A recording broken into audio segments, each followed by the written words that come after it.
Lokal.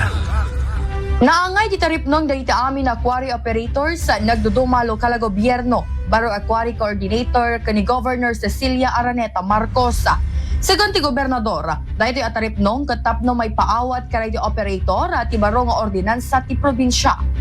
Ibaro nga ordinansa kati amended version particularity section 54 kan 55 kas nakayatata iti section 191 iti local government code kat mabalin nga maamendaran ti tax code iti tunggal 5 taon iti saan na nangat-ngato ngam sa 10%.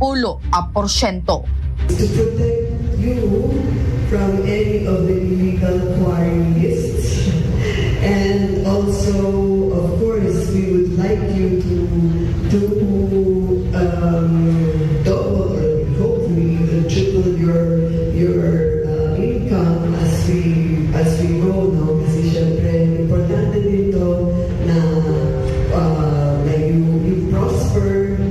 When you prosper, the province prospers too.